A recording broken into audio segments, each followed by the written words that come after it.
नमस्कार दोस्तों, कैसे हैं सब लोग। आज का जो पॉडकास्ट है वो है रेगुलर इज बोरिंग। तो पिछले पॉडकास्ट में हमने ये बात किया कि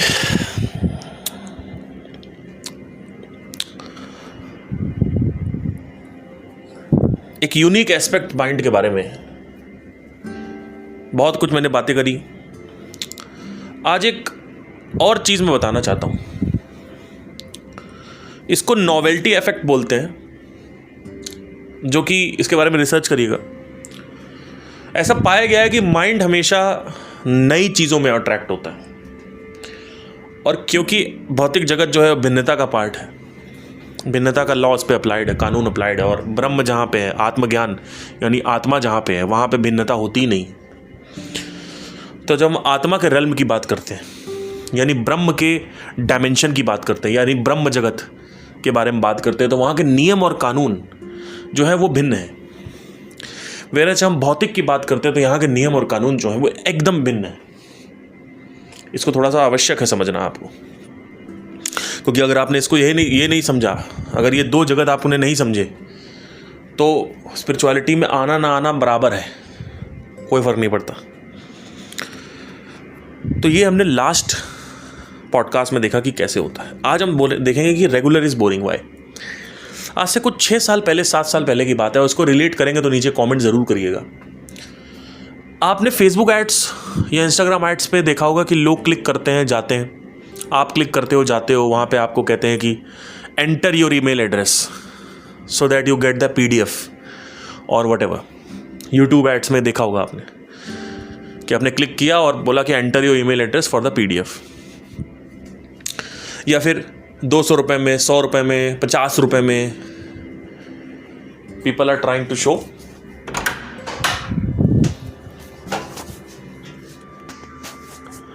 people are trying to give you PDF, people are trying to give you people are trying to show you something good। आप ईमेल एड्रेस दोगे तो हम आपको एक PDF देंगे या वीडियो कोर्स देंगे, जो भी है। क्या आपको पता है 99% लोग पिछले 7 साल से यही एक टैक्टिक फॉलो कर रहे हैं, और आज 2024 में ये टैक्टिक काम नहीं करती है। जबकि हर एक बड़ी से बड़ी मार्केटिंग की बुक में लिखा हुआ है कि ईमेल एड्रेस दो।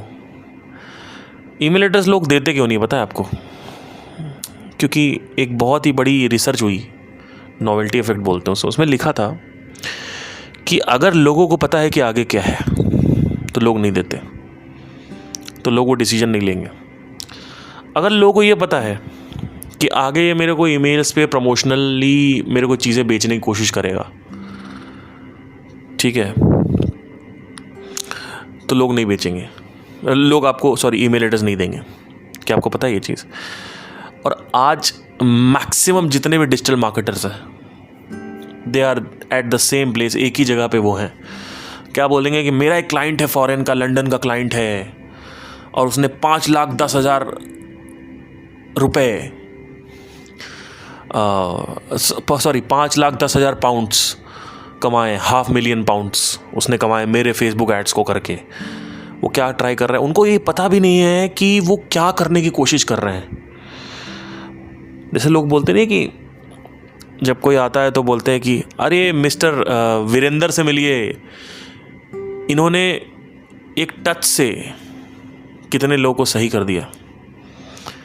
तो जैसे आप ये बात करते हो तो सामने वाले को आपकी जो जनरेटेड वैल्यू है, यानी जो ज़ीरो हुई पड़ी है आपके मन में, उनके मन में वो 0 से 100 हो जाती है। मतलब क्या, आप जब किसी के बारे में कुछ बोलते हो उसको प्री फ्रेमिंग बोलते हैं। तो ये लोग क्या करते हैं कि अपना मुँह मिट्ठू करते हैं। खुद ही बोलते हैं कि हमने इतने क्लाइंट्स को हेल्प किया, और आज मेरे फेसबुक एड्स की वजह से, कोर्स की वजह से इतने लोगों की हेल्प हो गई और इतने लोग अमीर बन गए। जबकि वो खुद अमीर नहीं हुआ है, और अगर वो अमीर हो भी गया है, मेरी बात ध्यान से सुनना, हो सकता है कि वो आदमी जेन्युइन हो, ये भी एंगल समझना ज़रूरी है। हो सकता है कि वो आदमी एकदम जेन्युइन है, लेकिन एक्चुअली चक्कर क्या है ना, आप कितना भी अच्छा मार्केटिंग कर लो, जब तक आप कितना भी आप लॉजिकल सच्ची मार्केटिंग कर लो, झूठी मार्केटिंग कर लो, ट्रूथफुल कर लो, बेनिफिशियल कर लो, कुछ भी कर लो आप, जब तक आप कुछ डिफरेंट नहीं करोगे और अगर कॉमन करते रहोगे तब तक आपको सक्सेस नहीं मिलेगी. Right from the dialogues you are speaking, right from the actions you are doing, if something is repeated again and again, it becomes boring. Regular is boring. That's what I talked about in the last podcast. You need to understand something, that when I'm talking about कि Facebook ads में ये बोलना है या Instagram ads या कोई भी ad है, उसमें जो भी वो बोलते हैं कि हमने इतने क्लाइंट्स का हेल्प कर दी, हमने उतना हेल्प कर दी, हमने इनकी हेल्प कर दी, जो कुछ भी है, या कोई क्लॉथिंग इंडस्ट्री है, टेक्सटाइल इंडस्ट्री है, या फिर कोई ब्रांड है, कोई क्लॉथिंग ब्रांड है, हेडफोन का ब्रांड है, वो कुछ बात करता है, तो पता क्या होता है, लोग ये सोचते हैं कि अरे यह तो रोज़ का है, और लोग एक्शन नहीं लेते. ये बहुत गलत चीज़ है. This is one of the most idiotic thing of all time. और इसकी वजह से चाहे कितना भी जेन्युइन आप इंसान हो, अगर आप कॉमन चीज़ कर रहे हो तो लोग आपसे अट्रैक्ट नहीं होंगे. एक बहुत ही इंपॉर्टेंट चीज़ आपको समझना है. तो regular is boring. That is one of the most amazing thing that I can tell you, that regular is boring. If you are regular, you are boring and people will repel you. ये हमेशा याद रखना. जब मैंने अपने career की शुरुआत करी थी तो मैं संदीप महेश्वरी की तरह बात करता था. 2018-19 तक मेरे को लोग बोलते थे यार ये छोटा संदीप महेश्वरी है. इनफैक्ट मेरे स्पिरिचुअलिटी वाली वीडियो में, साउंड ऑफ साइलेंस वाली वीडियो में भी लोगों ने बोला है कि संदीप महेश्वरी की तरह बात करता है, ये वो. आज अगर आप मेरे को कंपेयर करते हो उनके साथ, मेरी बॉडी लैंग्वेज को, मेरे बात करने के अंदाज को, मेरे पढ़ाने के अंदाज को, पहले मैं ना यूपी की भाषा नहीं लाता था, क्योंकि Sandeep Maheshwari is Delhi person, and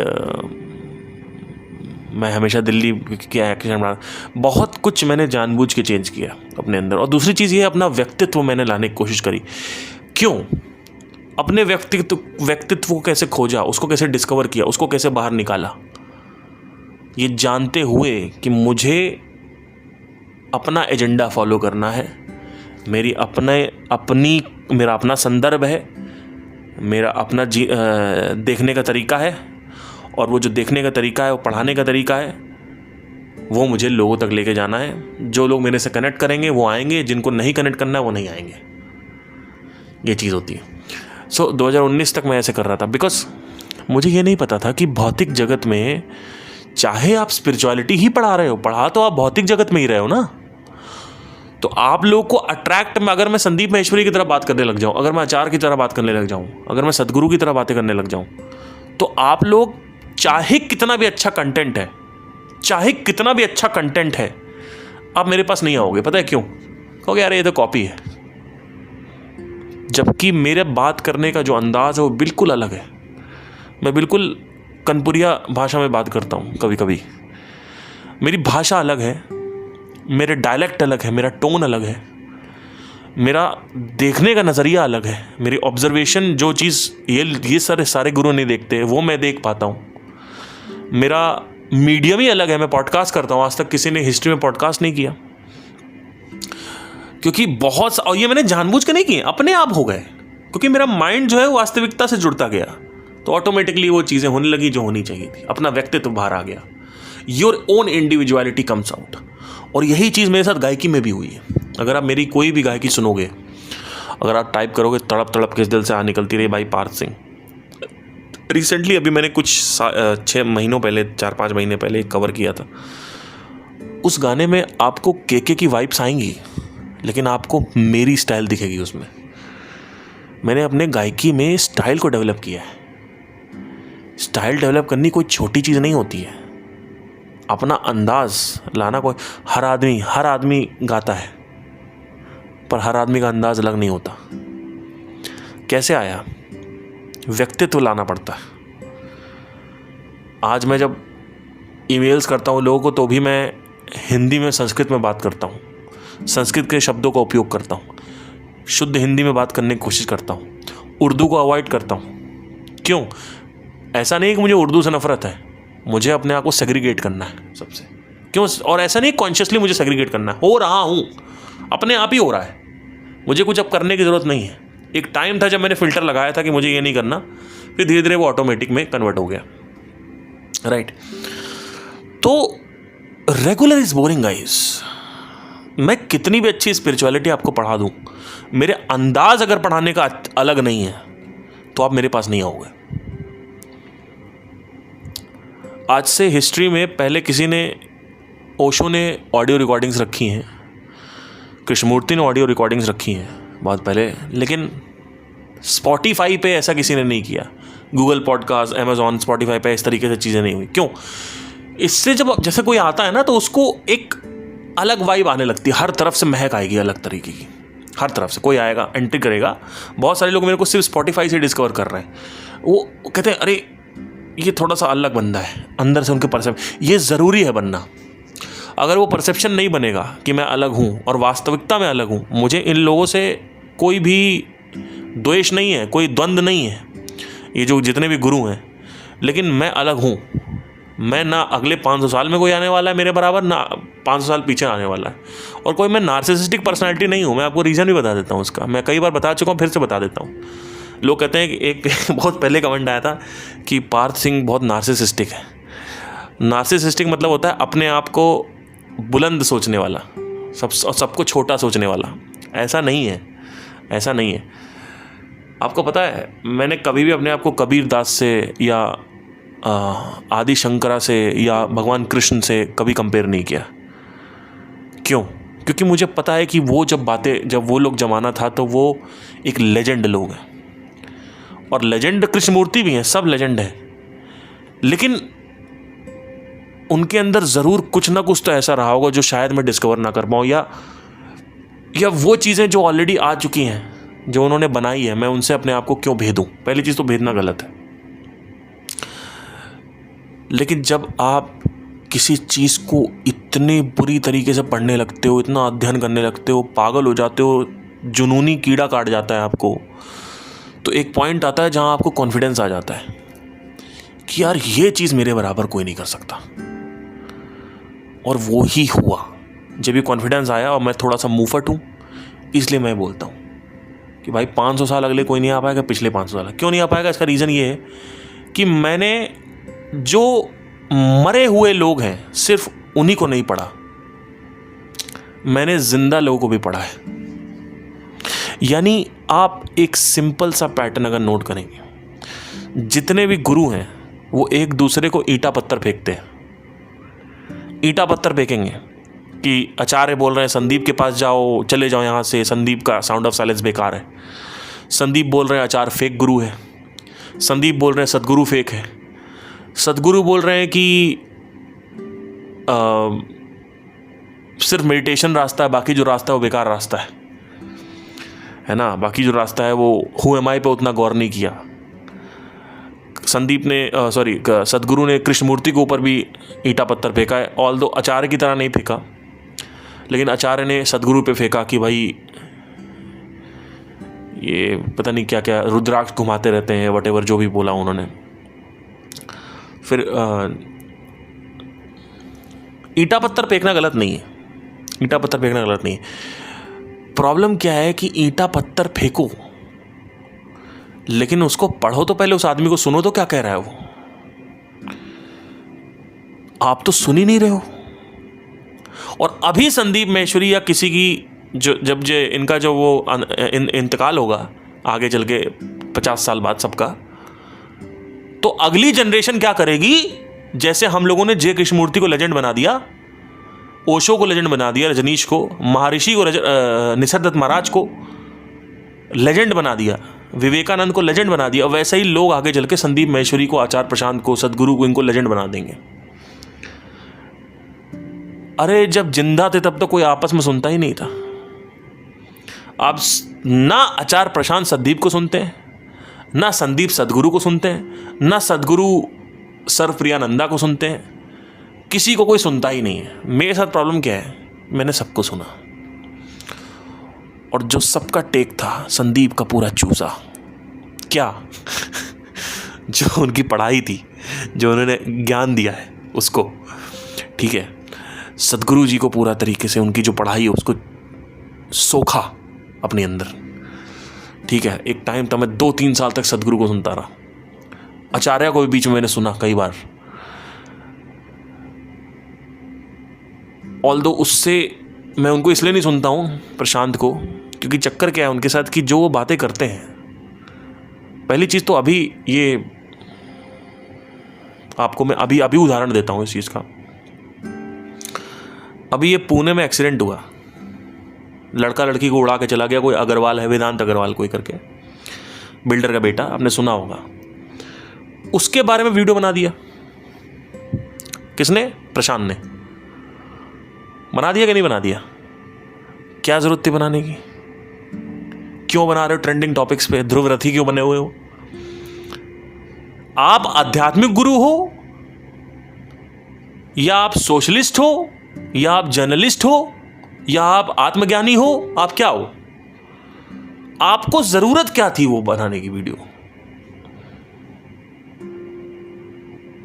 और जब मुद्दा उठा तभी क्यों बनाया? और बनाया ही क्यों? एक वीडियो जो ये बातें कर आत्मज्ञान की बात करते थे, गिन चुन के हार्डली 3 या 4 इनके वीडियोस मिले मुझे जो आत्मज्ञान के बारे में है, आत्मज्ञान क्या है, ये सब के बारे में। बाकी जो उसमें बाकी जितने भी वीडियोस हैं उसमें सोसाइटी के बारे में बात हो रही है। मतलब जैसे ये न्यूज़ चैनल नहीं बातें करते हैं कि आज ये हो गया तो आज वो हो गया, मेरा टेक क्या है, वही कुछ कोई ट्रेंडिंग हो गया, कुछ हो गया, कोई इंसिडेंट हो गया, कहीं आग लग गई, कहीं कोई मर गया पेट्रोल से, कहीं किसी के ऊपर बुरा काम हो गया, बुरे कर्म हो गए, कि कोई किसी के साथ बुरा हो गया, कुछ एक्सीडेंट हो गया किसी का, तो आप जर्नलिस्ट क्यों बने हुए हो? सिंपल है ना। तो इसी वजह से मैं नहीं सुनता हूं, क्योंकि मेरा ध्यान मेरा 3 काम है। मुझे अपने आप को फाइनेंशियली इंडिपेंडेंट करना है, number 1। Number 2, nature of the universe / nature of the mind के बारे में और जानते जाना है, बस। और कोई काम ही नहीं मेरे पास। जिस दिन मेरा पहला काम पूरा हो जाएगा, और ऐसा नहीं कि एक बार वो पूरा हो गया तो पैसा आता जा रहा है, वो भी करते रहना पड़ेगा साथ में, जो कि मैं बहुत ही निराश हूँ इस चीज़ को कि मुझे म्यूज़िक में अपना करियर बनाना पड़ रहा है या किसी दूसरी चीज़ में बनाना पड़ रहा है। मुझे हमेशा से इंटरेस्ट था मैं इसमें बनाऊँ, अध्यात्म में, बट क्योंकि सर्कमस्टेंसेस जो है वो अलाउ नहीं कर रहे हैं, और मुझे ऐसा लगता है कि कहीं ना कहीं अभी मुझे ऐसा लगता है it's very pure. These things are very, I don't want to bring money and make it impure, you know. So that's why I stopped doing it.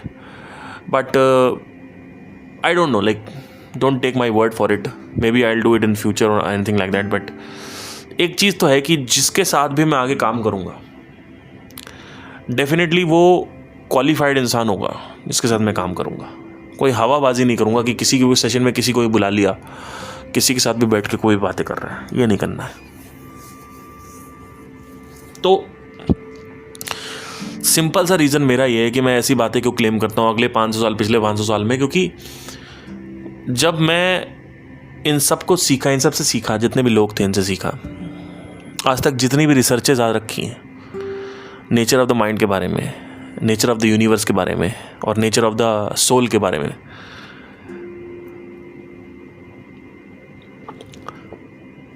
वो सब पढ़ा और अपनी ऑब्जर्वेशन से सीखा, तो 3 डॉट पूरे हो गए, जो कि सोक्रेटिस ने कहा था कि अगर ये 3 डॉट अगर आप पकड़ते हो, अगर आप एक फंडामेंटल चीज़ देखें तो सब गुरुओं में कृष्णमूर्ति के अंदर एक मेजर प्रॉब्लम ये थी कि वो मेडिटेशन को इतना इम्पोर्टेंस नहीं देते ही नहीं थे। वो कहते थे कि अपने ही अंदर देखते रहो और आपको कहीं ना कहीं जो कॉन्शियसनेस है उसकी प्योरिटी दिख जाएगी। लोगों को सुकून नहीं मिला। फिर ओशो आए, उन्होंने मेडिटेशन के ऊपर जोर दिया और हु एम आई के ऊपर बहुत सारी बातें करी, नेचर ऑफ द माइंड के बारे में बहुत सारी बातें करी, लेकिन कहीं भी किसी ने एंडोकैनाबोनॉइड्स या आनंदामाइड के बारे में बात नहीं करी, जो कि मैंने अभी पिछले कुछ 2-3 पॉडकास्ट पहले करी थी, जिसमें एक मॉलिक्यूल होता है, उसको बोलते हैं आनंदामाइड। आनंद वर्ड से वो बना हुआ है। एक्चुअली इसके बारे में रिसर्च करिएगा, ये एंडोकैनाबोनॉइड्स का पार्ट है। जब आप मेडिटेशन करते हो तो ये मॉलिक्यूल बढ़ जाता है ब्रेन में। जब आप योगा करते हो, जिम करते हो तो बढ़ जाता है। स्पेशली मेडिटेशन करने के बाद ये बहुत ज़्यादा बढ़ जाता है। और इसके बाद आप हाई फील करते हो। हाई मतलब जैसे दारू पी रखी है, हाई ऐसा फील करोगे। तो वो बहुत आवश्यक होता है। केमिकल सफरिंग के बारे में बताया। किसी ने सफरिंग को सेग्रीगेट नहीं किया आज तक, प्रॉपरली सेग्रीगेट नहीं किया कि there is something called as suffering by desire, there is something called as suffering by chemicals, and then there is something called as suffering by physical. ये 3 द्वंद्व होते हैं, ये 3 खंड होते हैं जिनसे सफरिंग होती है। और आखिरी एक और सफरिंग होती है, चौथा, there is something called as suffering by challenges. ये 4 द्वंद्व होते हैं, 4 खंड होते हैं। इन खंडों को अलग अलग ये विभाजित हैं सबके अंदर। किसी के अंदर ये चारों होते हैं, किसी के अंदर केवल एक होता है। तो इस वजह से आदमी पूरी तरीके से जो दुख है उससे आज़ाद नहीं हो पाता, क्योंकि जो सल्यूशन दिया जा रहा है वो किसी एक के बारे में दिया जा रहा होता है। किसी एक, या तो सब डिज़ायर के बारे में, या चैलेंजेस के बारे में, या मेडिटेशन बोला जा रहा है, केमिकल के बारे में। तो इस वजह से जो मेरी रिसर्चेस है वो बहुत ही फाइन ट्यून्ड हैं। मैं हमेशा अपडेट करता रहता हूँ अपने वर्जन्स को। और हो सकता है कि ऐसा लग रहा हो कि मैं बहुत अपनी तारीफ़ कर रहा हूँ, ऐसा बिल्कुल भी नहीं। मैं बहुत मुँहफट हूँ। इस वजह से ना मैं जो भी अंदर चल रहा होता है बाहर निकाल देता हूँ। अभी रिसेंटली क्या हुआ कि मेरे घर में कुछ मेरे भैया भाभी का डाइवोर्स वगैरह कुछ बात चल रही थी। तो अब भाभी की कुछ बातें पता चले तो मैं भैया को जाके बता दूँ, भैया की कुछ बात चले तो मैं वहाँ जाके बता दूँ। तो उसके चक्कर में वो लोग मेरे ऊपर शक करने लगे कि भाई ये बातें इधर की उधर करता है। तो मैंने दोनों को बैठाया, मैंने कहा भाई देखो मेरी बात सुनो ध्यान से, मेरे को कोई बात नहीं बताएगा। मेरे अंदर ये कमी है ना कि जब मैं बात करता हूँ तो मैं बिल्कुल मेरे अंदर जो होता है वो निकलने लगता है, इसलिए मेरे से बात मत करो। तो मैंने दोनों को बोल दिया और दोनों ने मेरे से बात करना बंद कर दिया। पर्सनल बातें अपना लड़ो, अपना मरो, मेरे से कोई मतलब नहीं है, मुझे बीच में मत लाओ, क्योंकि मैं बातें इधर से उधर करता हूँ। ये मेरा सिंपल से आदत है। और ये ऐसे नहीं है कि आदत है, ये इट्स जस्ट है कि कभी कभी हो जाता है, गलती से हो जाता है, हर बार नहीं होता। तो ये चक्कर है मेरे साथ। और ऐसे ही करते धीरे धीरे अगर आप देखेंगे तो मैं अपनी रिसर्चेस को फाइन ट्यून करता जा रहा हूँ, और बारीक और बारीक और बारीक और बारीक, और उसको स्पॉटिफाई पे डालता जा रहा हूँ, पॉडकास्ट पे डालता जा रहा हूँ, और बारीक और बारीक। कुछ टाइम आएगा, जब कुछ टाइम आ जाएगा तो 3-4 साल बाद मैं फाइनल जो मेरी बुक है वो लिखूँगा इसके ऊपर। तो तब तक बहुत फाइन ट्यून हो जाएगा। तो लोगों को जब वो बुक पढ़ेंगे लोग, तो हो सकता है पता नहीं समझ में आए ना आए, पर हाँ ये है कि लगा हुआ कुछ लिखा है, किसी ने कुछ लिखा है, कोई समझदार व्यक्ति बहुत सोच समझ के लिखा हुआ। हवाबाजी नहीं है कि जैसे 100 में से 90 बुकें आजकल जो होती हैं उसमें हवाबाजी होती है, हवा भरी होती है। बुक में कुछ होता ही नहीं है। इसलिए मैंने हमेशा बोला है there is something called 80-20 rule. Book में एक चीज़ आपको मिलेगी, एक चीज़ जो आप कहोगे हाँ ये सही है, बाकी सारी चीज़ आप कहोगे सब तो पहले पढ़ चुका हूँ। But anyway, let's not go into that. So this is why ऐसा है। And regular is boring. Why I am telling this is because you know it's very important thing for you to know that if you don't have a differentiating key factor you can't win in भौतिक जगत। You can only win when you have a differentiating key factor. But sometimes if you want to live, if you want to have peace, if you want to have that ultimate shanti, ultimate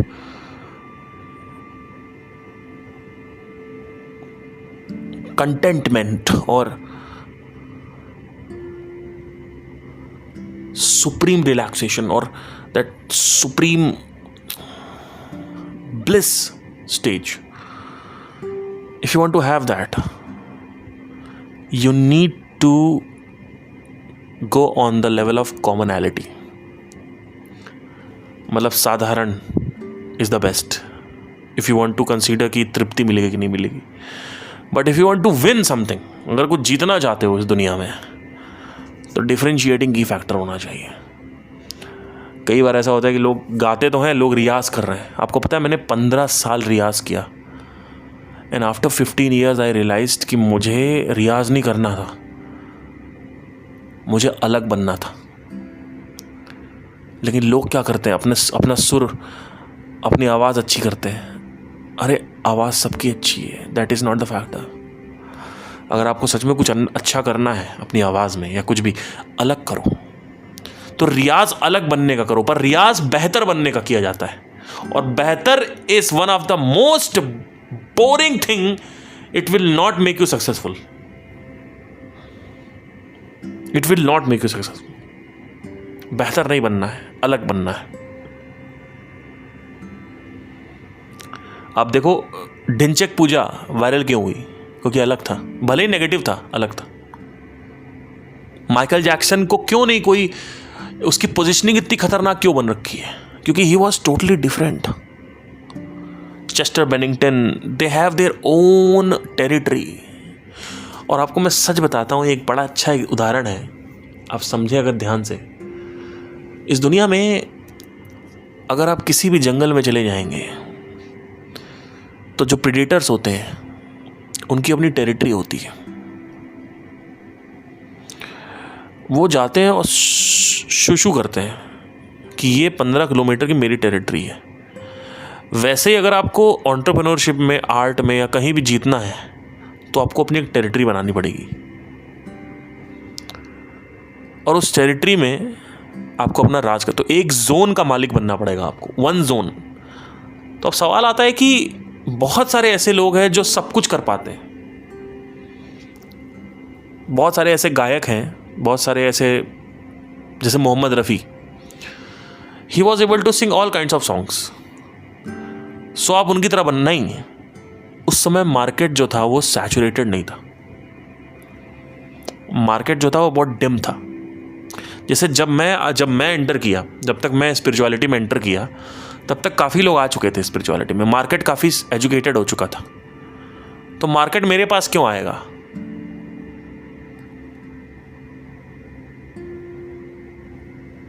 जिसको दूसरे गुरुओं से संतुष्टि नहीं मिली, वो मेरे पास आएगा. जिसकी प्रॉब्लम खत्म नहीं हुई, वो प्रॉब्लम मेरे, अगर वो प्रॉब्लम सॉल्व कर देता हूँ, मेरे पास टिकेगा. अगर वो मेरे पास प्रॉब्लम सॉल्व नहीं करता है, तो वो नहीं टिकेगा. जैसे एक मेरे सब्सक्राइबर हैं, वो कहते हैं कि 2 चीज़ें आपने मेरे जीवन में ऐसी बताई हैं जिसकी वजह से मेरा जीवन बहुत अच्छा हो गया. सबसे पहली चीज़ आपने बताई है कि there is something called as chemical suffering, which is a suffering induced by non stimulation of endocannabinoid system. यानी जो आनंदामाइड जो मॉलिक्यूल है, उसकी क्वांटिटी गिर गई है. उसके चक्कर में क्या होता है?